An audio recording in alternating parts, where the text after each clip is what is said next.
नमस्कार, मैं रिया और आप देख रहे हैं डॉक्टर साहिब। आज हम बात करने वाले हैं कि आजकल देखा जाता है कि नवजात शिशु को जन्म के साथ ही उन्हें जॉन्डिस हो जाती है। तो इस विषय में हमारे साथ बात करेंगे बिहार के जाने माने नवजात एवं शिशु रोग विशेषज्ञ डॉक्टर श्रवण कुमार। तो डॉक्टर साहब, बहुत बहुत स्वागत है आपका हमारे चैनल में। नमस्कार। मैं चाहती हूँ कि आप हमें बताएं कि आजकल जो बच्चों में देखा जाता है कि वो जन्म के साथ ही उन्हें जॉन्डिस हो जाती है, तो ये किन कारणों से होती है? बच्चों में जॉन्डिस यानी पीलिया यह बहुत कॉमन है। नियरली थोड़ा बहुत नियरली 60% बच्चे को जॉन्डिस होता है, लेकिन यह माने 90% यह फिजियोलॉजिकल होता है। फिजियोलॉजिकल में क्या होता है कि अपने आप बच्चे के जो लीवर में जो खून टूटता है उसको मेटाबॉलिक ढंग से उसको क्लियर करने की शक्ति थोड़ी कमी होती है, लेकिन वो समय के साथ डेवलप होता है। तो उस समय हल्का 2-3 दिन के बाद जॉन्डिस होता है, लेकिन 1 हफ्ते के अंदर वह पूरा ठीक हो जाता है। वह सीरम बिलिरुबिन इसमें ज़रूर कराना चाहिए। अगर सीरम बिलिरुबिन 15 मिलीग्राम से ज़्यादा है तो उसे फोटोथेरेपी देना चाहिए। अगर 15 मिलीग्राम से कम है तो हम लोग साधारण सुबह का धूप में रख करके बच्चे को हम लोग रखें थोड़ी देर के लिए, तो जॉन्डिस जल्दी से जल्दी ठीक हो जाता है। लेकिन अगर बच्चे का माँ का ब्लड ग्रुप RH नेगेटिव है तो वह RH इनकम्पेटिबिलिटी के कारण बच्चे को माँ से जो एंटीबॉडी आता है वो बच्चे के जो RBC को तोड़ करके जॉन्डिस बहुत ज़्यादा करता है। उसमें सीरम बिलिरुबिन 20-25 मिलीग्राम हो जाता है।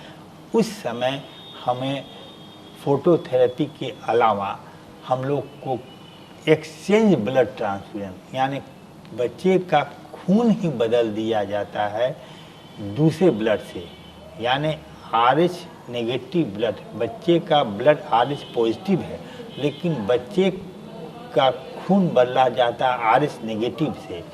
वह बच्चे के ब्लड और माँ के ब्लड पर डिपेंड होता है। उसके कारण उसके अनुसार हम लोग एक्सचेंज ब्लड ट्रांसफ्यूजन द्वारा बच्चे का खून बदल देते हैं, जिससे कि बच्चे का जॉन्डिस बहुत तेज़ी से कम हो जाता है और बच्चा पूरी तरह से स्वस्थ हो जाता है।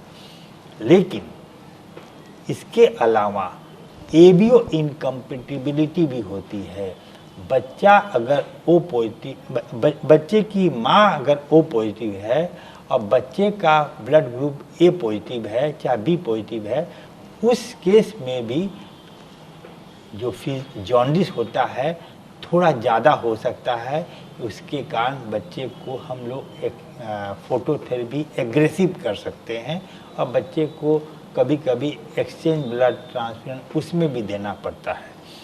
तो मेरा कहना है कि हम लोग अगर अलर्ट रहें तो हम लोग पूरी तरह से बच्चे को जॉन्डिस से पूरी तरह से बचा सकते हैं। और दूसरी बात ये है, बच्चा अगर समय से पहले है, प्री मैच्योर है, तो उसका लीवर ऐसे ही कमज़ोर है, तो उस समय भी हम लोगों को जॉन्डिस होने का चांस ज़्यादा रहता है।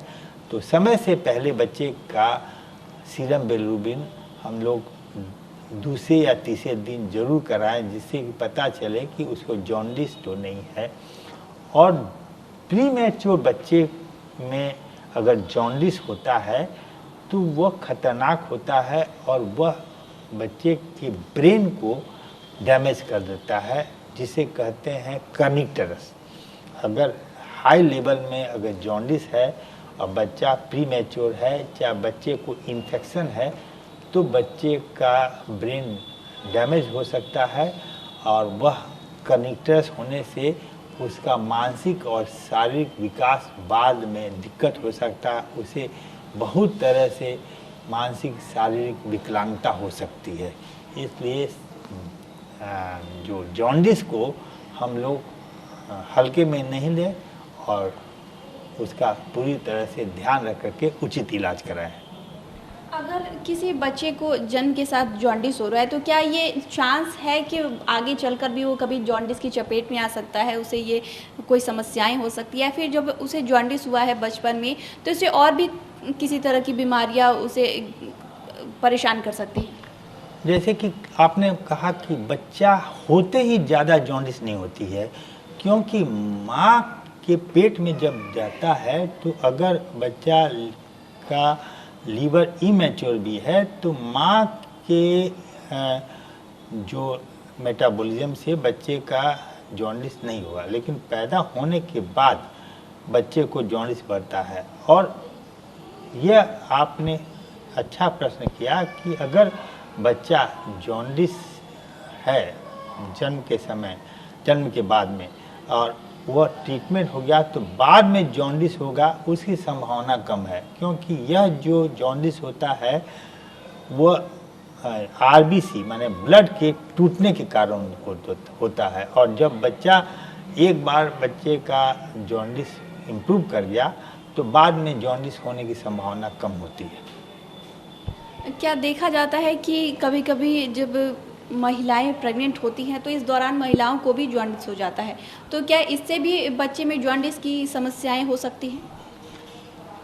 नहीं, बच्चे को, माँ को जब जॉन्डिस है तो बच्चे को थोड़ा जॉन्डिस हो सकता है, लेकिन वो नहीं है कि बच्चा, माँ को जॉन्डिस है तो बच्चे को जॉन्डिस होगा ही।